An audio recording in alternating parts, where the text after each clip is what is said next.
திருப்பூரில் அமலாக்கத்துறை அதிகாரிகள் என கூறி நூல் வியாபாரியிடம் 1,69,00,000 ரூபாய் கொள்ளையடித்த கும்பல் போலீசாரிடம் சிக்கியுள்ளது.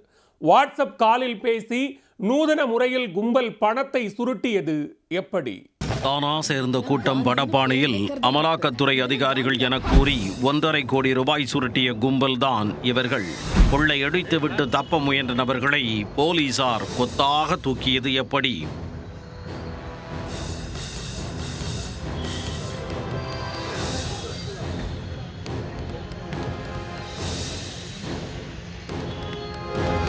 திருப்பூர் கலைஞர் கருணாநிதி மத்திய பேருந்து நிலையம் அருகே அங்குராஜ் என்பவர் நூல் கமிஷன் கடை வைத்து வியாபாரம் செய்து வருகிறார். இவரையும் இவரது நண்பர்கள் சிலருக்கும் வாட்ஸ்அப் கால் மூலம் அறிமுகமான விஜய் கார்த்திக் என்பவர் ஆந்திர மாநிலத்தில் செயல்பட்டு வரும் தனியார் நிறுவனத்தில் நிர்வாக இயக்குநர்களில் ஒருவராக இருப்பதாக கூறியுள்ளார்.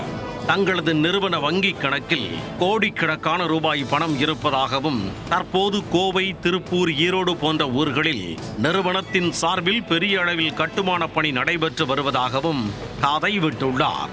அதற்குண்டான பில்டிங் மெட்டீரியல் மற்றும் இதர செலவுகளுக்கு பணம் வழங்கினார். பின்னர் கம்பெனியில் இருந்து 2 மடங்கு பணம் சம்பந்தப்பட்டவர்களுக்கு வங்கிக் கணக்கில் உடனடியாக டிரான்ஸ்பர் செய்யப்படும் என ஆசை வார்த்தை கூறி நம்ப வைத்துள்ளார்.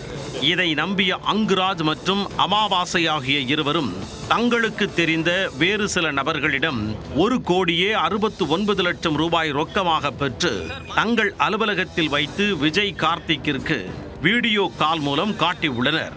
சிறிது நேரம் கழித்து விஜய் கார்த்திக் வருவார் என நினைத்திருந்த அவர்களுக்கு தலையில் இடி விழுந்தது போல் வேறொரு சம்பவம் நடைபெற்றது.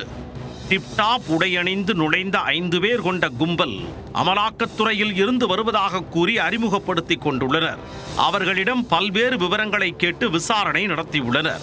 பின்பு கணக்கில் வராத பணம் இருப்பதாக கூறி கடையில் இருந்த 1,69,00,000 பணத்தை எடுத்துக் கொண்டனர்.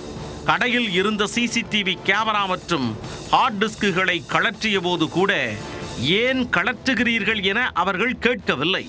சென்னையில் உள்ள அமலாக்கத்துறை அலுவலகத்தில் பிப்ரவரி 2ஆம் தேதி நேரில் வந்து பணத்திற்கு கணக்கு காட்டி பெற்றுக் கொள்ளுமாறு கூறிவிட்டு சென்று விட்டனர். சிறிது நேரத்திற்கு பின்னர்தான் தாங்கள் ஏமாற்றப்பட்டு விட்டோமோ என உணர்ந்த அங்குராஜ் திருப்பூர் தெற்கு காவல் நிலையத்தில் புகார் அளித்தார். தனிப்படை அமைத்த போலீசார் வீடியோ காலில் பேசிய விஜய் கார்த்தியை பிடித்து விசாரித்த போது முன்னுக்கு பின் முரணாக பேசியுள்ளார். கிடுக்குப்பிடி விசாரணையில் அனைத்து உண்மைகளும் அம்பலமானது. போலி அமலாக்கத்துறை அதிகாரிகளான விஜய், கார்த்தி, நரேந்திரநாத், ராஜசேகர், லோகநாத் மற்றும் கோபிநாத் ஆகியோர் அடுத்த 24 மணி நேரத்திற்குள் கைது செய்யப்பட்டனர். அவர்களிடமிருந்து 88,66,000 ரூபாய் ரொக்கப் பணமும் கொள்ளை பணத்தில் புதிதாக வாங்கிய 3 புதிய கார்களும் பறிமுதல் செய்யப்பட்டன. வழக்கில் தொடர்புடைய மற்ற நபர்களை தேடி வருவதாகவும் விரைவில் அவர்களும் கைது செய்யப்பட்டு களவு போன பொருட்கள் மீட்கப்படும் என காவல்துறையினர் தெரிவித்துள்ளனர். அமலாக்கத்துறை அதிகாரிகள் போல் நாடகமாடி கோடிகளை சுருட்டிய சம்பவம் திருப்பூர் பகுதியில் பரபரப்பை ஏற்படுத்தியுள்ளது.